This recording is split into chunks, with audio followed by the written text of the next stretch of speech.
All right, Coach. I think 2 years ago when we decided to do this, when we talked about it, we said there's a lot of it's going to be good and sometimes it won't be. Yep. It'll be a frank discussion. After viewing the tape last night, you came away thinking what? And I know that you weren't happy because I saw when you walked out last night. Yes, I was not. I think the first thing that comes to mind for me is the complementary football. And a team can win without it, but you can't do it consistently if you're not rocking all three phases together. You got to feed off one another. You got to earn that field position, a takeaway, all of it that goes into it. And when you don't do it, and so we didn't make enough plays in that area where we lean into one another to do that. And those are the things that'll piss you off.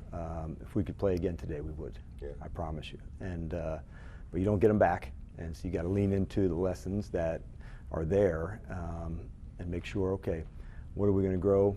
And knowing that they're hard to go through, but when you look back later, you recognize there's probably some games that say, all right, that was one that had to turn something. Sure. Quan Martin told me last night, I got to make a tackle. I mean, the big 55-yarder from Swift, I mean, you know, it's a hand push out of bounds. It's something else than what he did. He said, I blew that. Are you surprised that tackling is still an issue with your squad?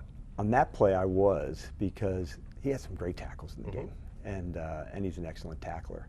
And so I would almost chalk it up to overthinking, should I this angle, that angle, as opposed to just trusting your training to go there.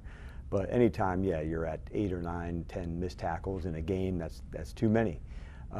He'd love to have that play back, and he's one of our very best competitors.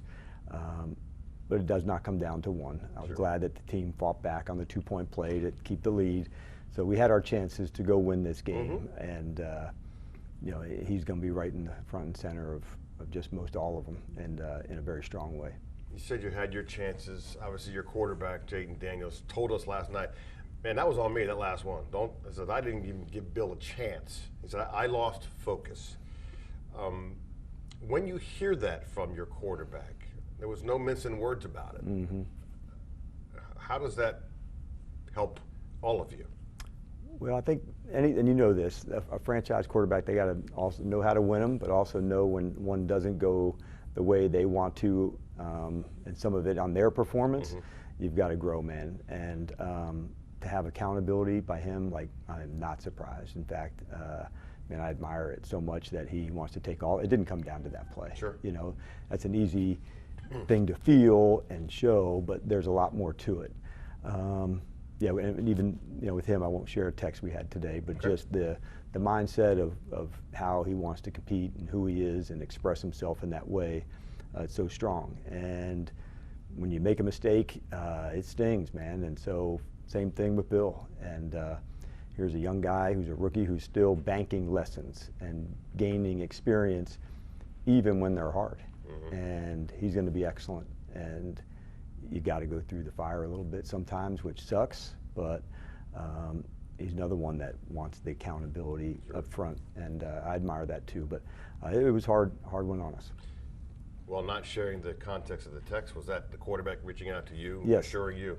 Yeah, and just wanting to know that, and like, I couldn't have belief higher in a ball player than him, but I wasn't surprised to know that. And we always get his best and make it happen, man, like the focus of in and out of things. So I promise you, he's one that would learn. You told me last year about being able, actually the beginning of this year, I need to delegate more to my coaching staff.